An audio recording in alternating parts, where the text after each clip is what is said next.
Hi, I'm Tim. Welcome and thanks for logging on. If you love this watch, email me, tmosso@thewatchbox.com. It's my email address. It's in the description below. It's your purchase and pricing concierge for your questions about this or any watch we carry. Reach out to me directly for pricing. I am tmosso@thewatchbox.com. Today, we're discussing one of the stars of the 2022 model year from Tudor. This is the Black Bay Pro, a GMT that pays homage to the Rolex Explorer 2 in its first generation, the 1655.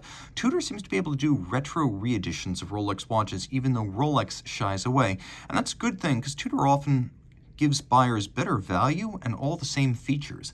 Anyone can wear this watch, and it's hugely versatile. At 39 millimeters in diameter in stainless steel, it is a reasonable 14.9 millimeters thick and a fairly short 47.8 millimeters from lug to lug.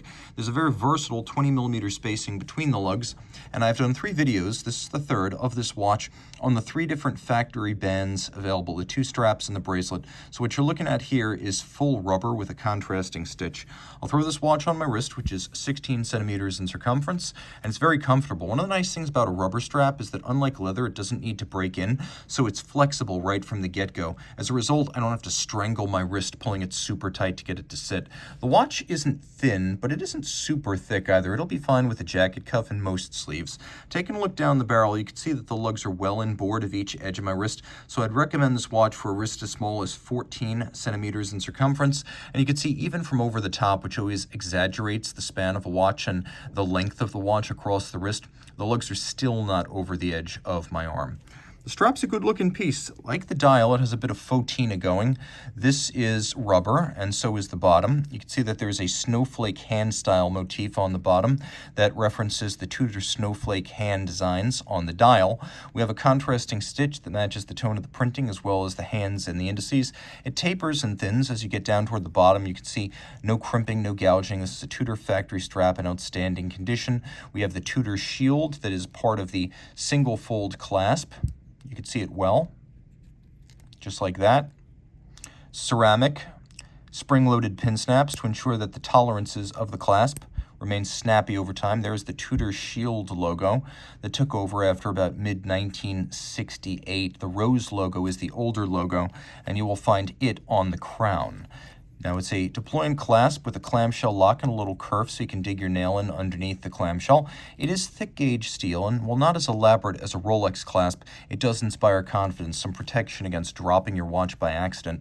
The case is evocative because it recalls the hand bevels from the period when Rolex and Tudor shared cases, and that continued right up until the 904L era of Rolex steel cases in the late 80s. So these bevels, though executed by a machine, are reminiscent of the old hand bevels from the era when Tudor Submariners and Rolex Submariners had Rolex cases. We have a screw-down crown. The watch is quite robust for a GMT. 200 meters water resistant. We have satin finished lug hoods, a radial, lapping machine laid, sunburst, satination on the travel time bezel. You can see the 24-hour scale for the second time zone. That radial grain is reminiscent of the old Explorer 2s and many watches built during the 1970s, and this is achieved with what's called a lapping machine. We have lacquer for the numerals and indices, and you can see all that's really well preserved. We do have a sapphire here, though it is exceptionally domed to give the appearance of a vintage plexiglass. And then we have 2 time zones. The original Explorer 2 was not actually a dual-time watch. It had a 24-hour hand that was synced to your local hour hand, so it would tell you whether it was day or night, but you couldn't set it separately and look at 2 different time zones.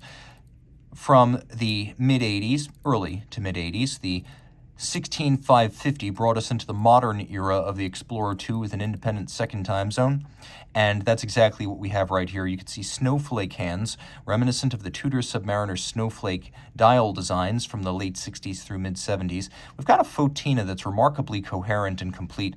Indices, hands, printing, even the date disc features that same tone. There's a chaptering outboard giving this watch a vintage look, and you can see a sort of orange arrow that's not so much reminiscent of all Explorer 2s, so much as the very early orange arrow Explorer 2s from the first half of the 70s. Now, we do have a hacking or stop seconds function. Pull the crown out all the way, the seconds hand stops. Now you can move everything in sync. In general, what you want to do is set your 24-hour hand and your minute first, and then set your local hour. That's how that works best.